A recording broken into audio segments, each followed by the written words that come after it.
আজিমপুরে জঙ্গি আস্তানায় পুলিশের গুলিতে নিহত জঙ্গির পরিচয় পাওয়া গেছে বলে জানিয়েছেন ঢাকা মহানগর গোয়েন্দা পুলিশের যুগ্ম কমিশনার মোহাম্মদ আব্দুল বাতেন। তার সাংগঠনিক নাম করিম হলেও প্রকৃত নাম শামসাদ হোসেন। গ্রামের বাড়ি রাজশাহীর বোয়ালিয়া থানা এলাকায়। শনিবার রাতে কাউন্টার টেরোরিজম ইউনিট ও সোয়াতের অভিযানে নিহত হয় করিম ওরফে শামসাদ। এ ঘটনায় আহত অবস্থায় যে ৩ নারী জঙ্গিকে আটক করা হয় তাদের মধ্যে শামসাদের স্ত্রী ও চকলেট নামের আরেক পলাতক জঙ্গির স্ত্রী রয়েছে।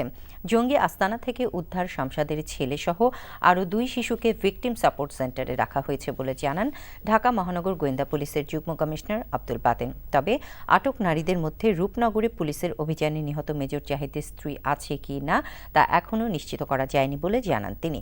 শনিবার সন্ধ্যায় ভাড়াটিয়ার তথ্য সংগ্রহ করতে ওই বাসায় যায় পুলিশের কাউন্টার টেরোরিজম ইউনিটের একটি দল। এ সময় পুলিশকে লক্ষ্য করে গুলি ও গ্রেনেড ছোড়ে জঙ্গিরা। জবাবে পুলিশও পাল্টা গুলি ছোড়ে। চেষ্টা করেছি পুরুষ যেই লোকটি জঙ্গি নিহত হয়েছে তার ব্যাপারে আমরা তথ্য পেয়েছি যতটুকু। তার সাংগঠনিক নাম যদিও করিম, তার আরও ৩ জন শিশু এখানে ছিল যাদেরকে আমরা হেফাজতে রেখেছি। তার ছেলেও এখানে আছে। তার ছেলের কাছ থেকে জেনেছি যে তার নাম নাকি শমশেদ হোসেন। আবার কোনো জায়গায় পাচ্ছি সে জমশেদ, করিম ইত্যাদি নামে আর কি।